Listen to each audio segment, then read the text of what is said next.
Je suis M. Akajan Joseph Kwasi, conseiller technique principal du programme compétitivité de la CEDEAO. Bon, j'ai été invité pour parler, pour être le modérateur de cet atelier. C'est un atelier très important qui concerne le financement de l'accréditation.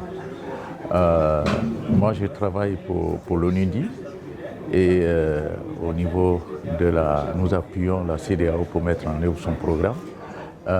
Il faut dire qu'après avoir appuyé la commission de l'UEMOA et la commission de la CEDEAO à mettre en place l'infrastructure de la qualité, il est important de réfléchir à la question de la pérennisation de ces structures. Et dans ce cadre-là, il y a la question du financement qui est important.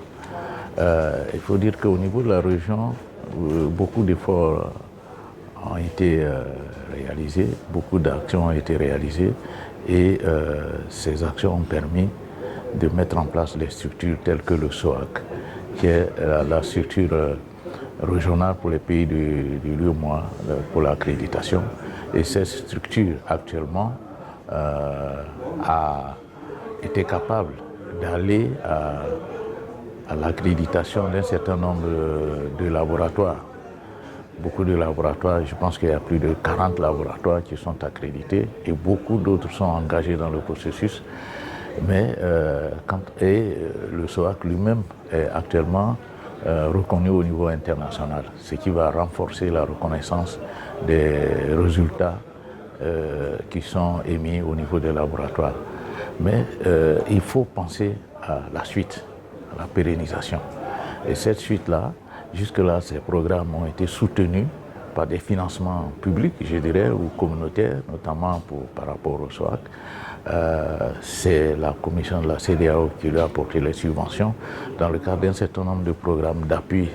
Ça a été des financements des partenaires tels que l'Union européenne qui ont financé un certain nombre de programmes, mais il va falloir poursuivre l'effort pour que non seulement les structures d'accréditation puissent développer leurs ressources propres, mais aussi il faut que les structures, les laboratoires notamment, ou les structures d'inspection, de certification, puissent avoir les ressources pour non seulement aller vers l'accréditation, mais aussi se maintenir dans le cadre lorsqu'ils ont été accrédités.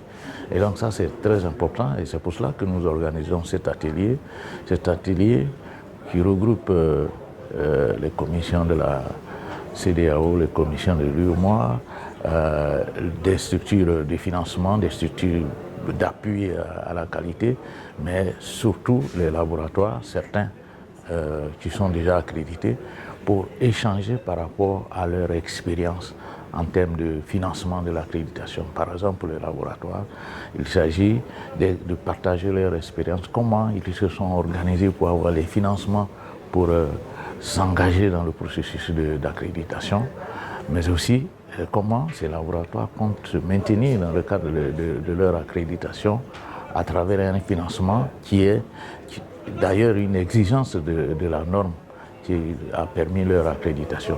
Donc c'est pour cela qu'on a organisé cet atelier pour partager échange d'expériences et aussi pour faire des recommandations sur la possibilité d'obtenir davantage de financement au niveau de l'accréditation. Je vous remercie.